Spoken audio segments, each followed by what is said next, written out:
Can the Rams still make the playoffs after being dominated by the Eagles on Sunday Night Football? That's coming up next on Locked On Rams.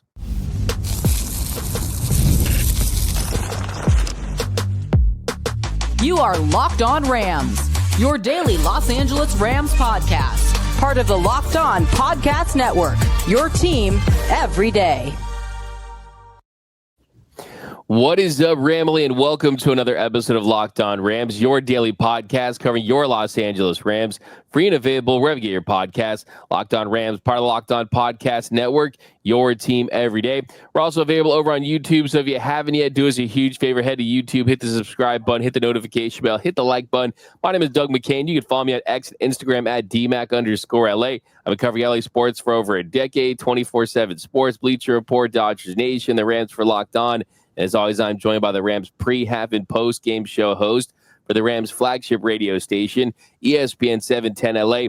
He's in his 9th season covering your Los Angeles Rams, the People's Champ, Mr. Travis Rogers. You can follow him on X at Travis Rogers. On today's episode, we've got our big takeaways from the Rams' 37-20 loss on Sunday Night Football. What does this mean for the Rams? What is next? Does this team still have a chance at the playoffs? We're going to talk about it all. But first, you can start the season with a big return on FanDuel. New customers can place a $5 bet, and you'll get started with $150 in bonus bets if you win your first $5 bet. Visit FanDuel.com to get started. All right, Travis, so another disappointing loss on national TV in prime time. The Rams, they really got outclassed. They looked overmatched against this Philadelphia Eagles team, losing 37-20 on Sunday Night Football. Yeah, I think you put your finger in the center of the bullseye, Doug. The Rams are a long way away from being a good team.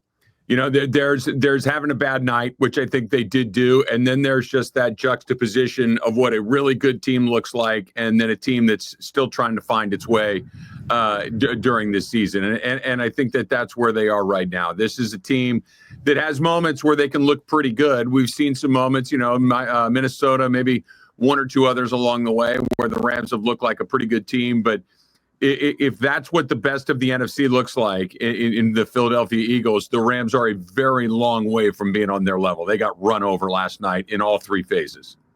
Absolutely. I think that this was a reality check really for the Rams, for Rams fans. And it's unfortunate just because the highs have been pretty high. I mean, you beat a Minnesota Vikings team, which is one of the best teams in the NFC at home on Thursday Night Football. You start the season, you go toe-to-toe with the Detroit Lions. You can make the case they're the best team in the NFC. But unfortunately, I think that, if we're being completely honest, is the biggest takeaway from last night, is that the gap between the Los Angeles Rams that could possibly sneak into the playoffs if everything goes right, and teams like the Lions, the Eagles, the Vikings you beat, but still, I think when you look at the upper echelon of the NFC, there's a pretty wide gap between those teams and the Rams. And the truth of the matter is yes, the Rams can compete with pretty much any team in the NFL if they bring their A game, if everything goes right, but they cannot afford mistakes. They cannot afford to not have their players not bring it on the level of their opponent. And that's happened last night. I want to start really in the first quarter where the Rams, they started the game and they're moving the ball. I mean, go down the field. It's 5 plays, 53 yards in the opening drive. Then what happens? Kyren Williams fumbles in the red zone. The Eagles recover. And he also had a fumble in the second half. Thankfully, the Rams are able to recover that one. But Williams leads the NFL at running back in fumbles over the last 2 seasons. He has 5 fumbles over his last 7 games. And he hasn't been good enough, too. Even when he's had the football, 16 rushes for 72 yards and a touchdown. So Kyren Williams just has not looked like the Pro Bowl level Kyren Williams that we thought was emerging last season, and just the fumbles were a problem. Yeah, look, I'm glad you brought up the fumbling stat, and because I think this goes together with something else that I think is really glaring. I don't understand why he's still out there.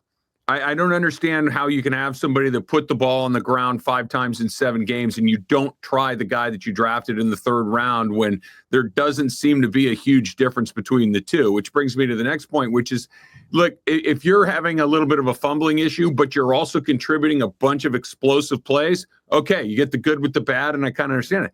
They're not getting any explosive plays from Kyren Williams. He's finding the end zone occasionally here and there, but this is not like, you saw what an explosive running back looks like. We saw what A.J. Brown, an explosive wide receiver looks like. We saw Justin Jefferson earlier in the season, that the Rams really lack explosive players on both sides of the ball. I think Jared Verse, is starting to develop into one of those guys that can really make you go, oh, wow, there's a couple of those last night. But, watching the Rams offense, watching the Rams defense, they just do not have that quick strike capability. And like you mentioned, they got off to a pretty good start last night. That opening drive looked pretty good. You and I have watched a lot of Sean McVay Rams football over the years, and that felt like a drive that was going to end in points. And it really did feel like an opening touchdown drive, which is something they've really struggled to do this year.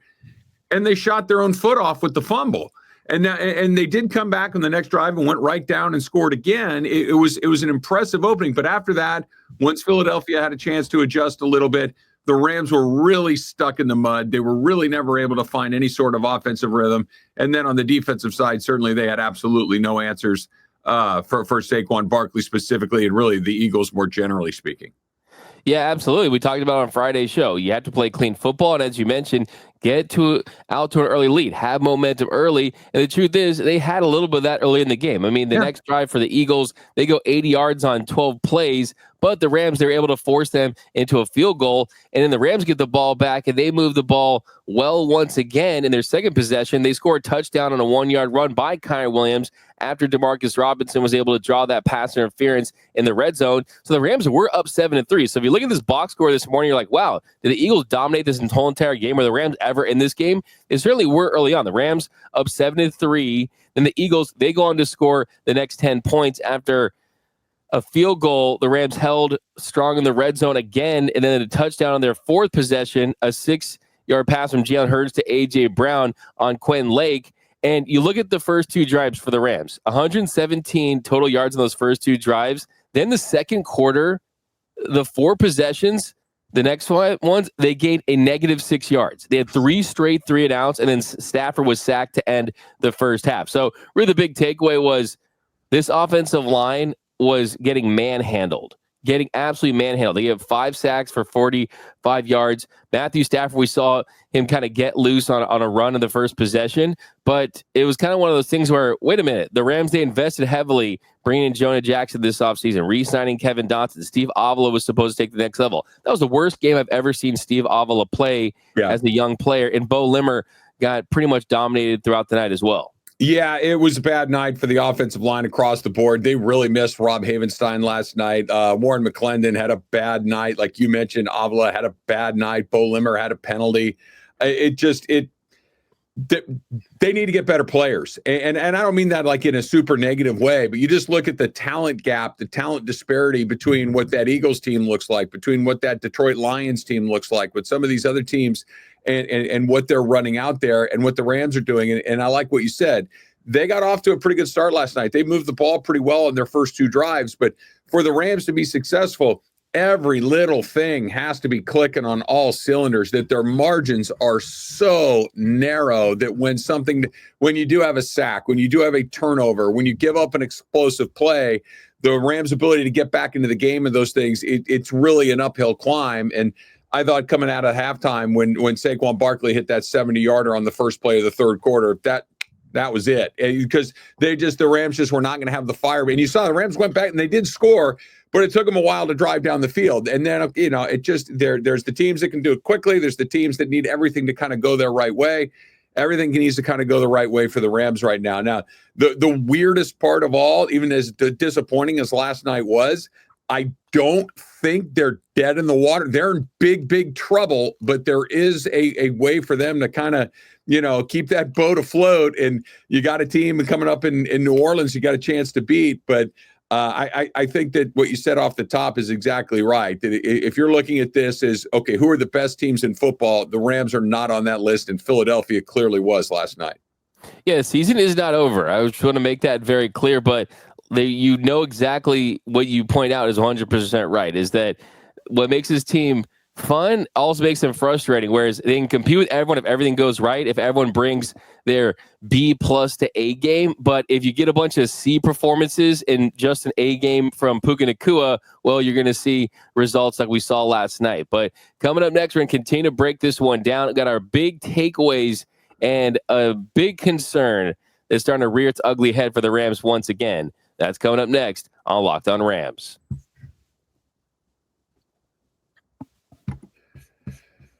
All right, time is your most precious commodity, right? So don't waste it scrolling through the same mind-numbing content for hours and hours and hours. How can you spend your time wisely to improve yourself? Well, how about this?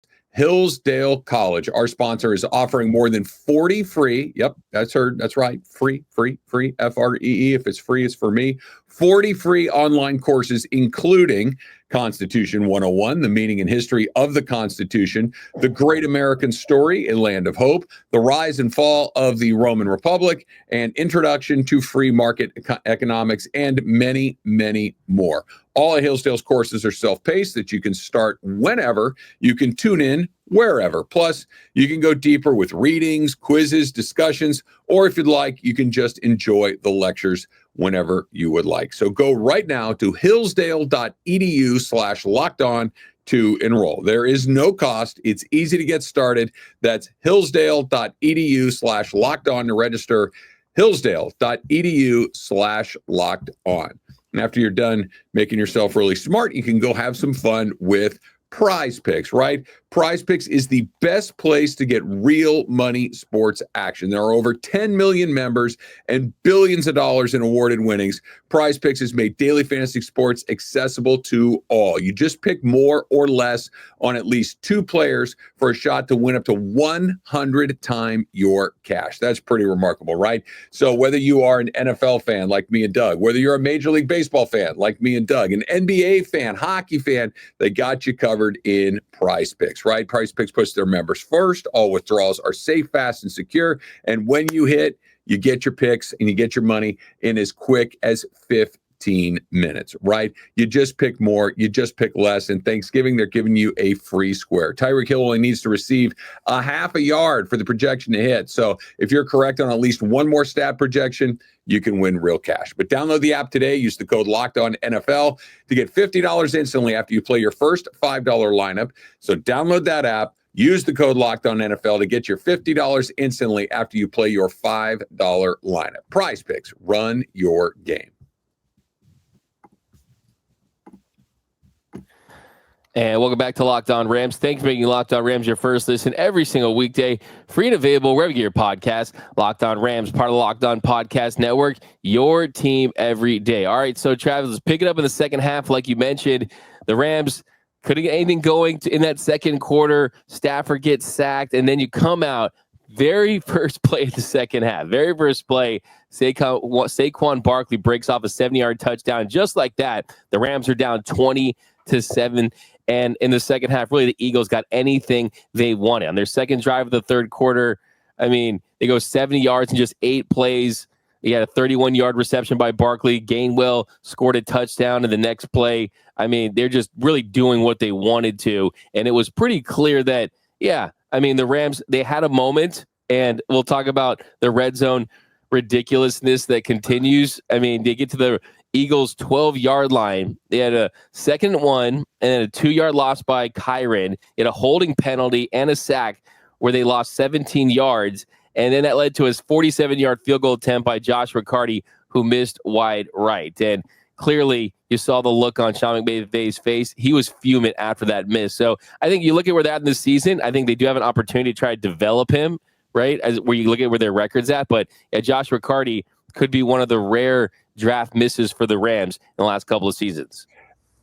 Yeah, I mean, it's bad. It went from something that you thought they'd had figured out, that he was making his kicks. And look, you know, you and I are both baseball fans as well. We talk a lot about the kickers remind me so much of relief pitchers, that when you're cruising and your confidence is high, you can do a lot of great stuff and you can go face anybody you want and get a big out in a big situation. But all of a sudden you have a little hiccup, a little bump in the road. And, the weakest hitter in the other lineup all of a sudden looks like Shohei Ohtani standing in there. You can't get anybody out. And that's what it feels like with Josh Riccardi all of a sudden, that even very makeable kicks. When he missed that shorty against the Pats last week, you're like, uh-oh. When they decided to punt late in the fourth quarter instead of trying a 52-yard field goal, I think that told you how Sean McVay feels about Josh Riccardi. going back to that Saquon run to open up the third quarter and really the entire second half when Barkley was able to get really whatever he wanted, the Rams can't stop the run. The Rams can get after the quarterback. They're pretty good at putting pressure on the quarterback when you're in passing situations, but the Rams really struggle to stop the run. And Barkley's, the best that there is at this season. So, he probably put himself very near the top of the MVP conversation with that performance yesterday. But, a lot of the Rams' warts, the kicking, the inability to stop the run, the predictability of the offense, their struggles in the red zone, all of the things that we've come to, kind of become frustrated with over the last couple of weeks really came to a head last night. Yeah, you mentioned something that's extremely important that is an issue. I mean, they just cannot stop the run. You saw the push that the Eagles are getting last night. It was extremely significant. I mean, they're getting a big push, and then on top of that, you had missed tackles. Then on top of that, you had missed assignments. So all those are a recipe for big explosive runs against you from a MVP candidate and one of the best players in the league now in Saquon Barkley, who's gotten back to being that electric Saquon that we saw a couple years ago. And on top of that, your pass defense, your cornerback play, and your inability to spy Jalen Hurts, that's allowing him to get yards on the ground too and take full advantage. And that's why it was just so frustrating, this Eagles offense. I mean, I don't even think the score truly indicates kind of how dominant they were last night. I agree. Look, the final score is not indicative of the gap between the two teams last night. I don't know if the Rams are as bad as they looked last night. Probably not, but I do think that the gap was significant between the two. They're going to have to get a lot. They're going to have to get more dynamic, more explosive, because if the path to the playoffs is them just executing perfectly every series, every game, every quarter, every half, that's a really tough road to hoe. And can they do it? Yeah, I guess they can. But you start to look at what's available on their schedule. You start to look at the top half of the division. You look at where San Francisco is, and you're going to have to find a win somewhere. To get to 9, you got to go 4-2 over your last 6 games. That feels like a really tough putt for them right now. And to get to 10, which is probably the winning division number, 5-1 over the last 6 games, the way they looked last night. Yeah, that's going to be a lot to ask, and certainly nothing that you get excited about. But again, the Buffalo game, if that's the one you throw in the trash, if that's the one that you're really going to struggle with, those other 5, winnable on paper for sure, but in reality, they're going to have a very hard time. True. That's definitely true. I think it's, if you're the Rams, or you're this late in the season, based on how you thought this division was going to stack up early on, then you'd be, okay, it's over at this point. But the fact is, the 49ers, they are where they are. They got smoked by the Green Bay Packers. Packers doing God's work yesterday. And you look at, I mean, everyone's just kind of beatable. I mean, the thing about the Rams is, yeah, you mentioned the explosive plays. You mentioned on Friday's show. I mean, that's just not something they have in their bag as a weapon. And there is any indicator that really helps you realize that was after, if you just discount that garbage time touchdown they got late in the game, Saquon Barkley had 255 yards rushing. Before that drive for the Rams, he had more yards rushing than the Rams had total yards. The Rams had 222 total yards. He had 255 yards on the ground. Ends up with 302 yards in the game overall. Had 47 yards receiving. So that's what explosive players look like. Kyren Williams, that's not what he does.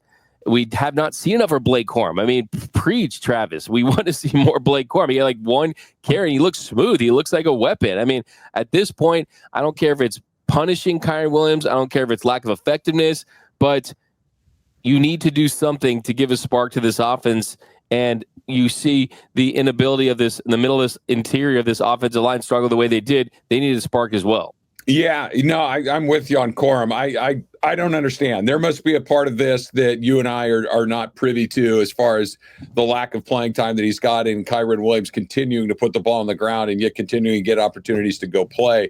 I started, when we were watching the game last night, I started thinking, if you were a team that's going to play against the Rams, and let's just fast forward to New Orleans coming up in week 13, who's keeping you up at night?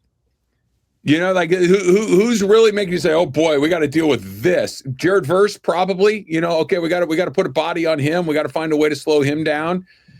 Now, Matthew Stafford is still a really good player, but I don't know if Cooper Kupp is that guy that's making you sweat. I don't know if Puka Nacua is that guy that's making you sweat like this. They really have become that team that they're never going to be really easy to beat because they're very well coached and they compete. I'll give the Rams credit for one thing last night. They fight. The Rams never roll over. They never really give in, but they just don't have the horsepower that we've seen them have previously. And if stuff starts to go in the wrong direction, I just don't think they have the ability to stop. I'll go back with the last thing before we can move on to the next thing. Miami absolutely demolished the Patriots yesterday.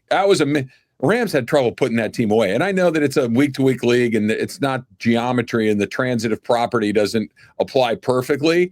But I think it's a good example of a good team probably knocks the Patriots on their butt, and that's that. And the Rams just really couldn't do it. And then you ran into a really good team last night, and the difference were clear. Absolutely. And you just got word Nick Sirianni's actually changing his mind. He is going to accept he's going to decline the holding call. Yeah, we'll go to next break, talk a little bit about that.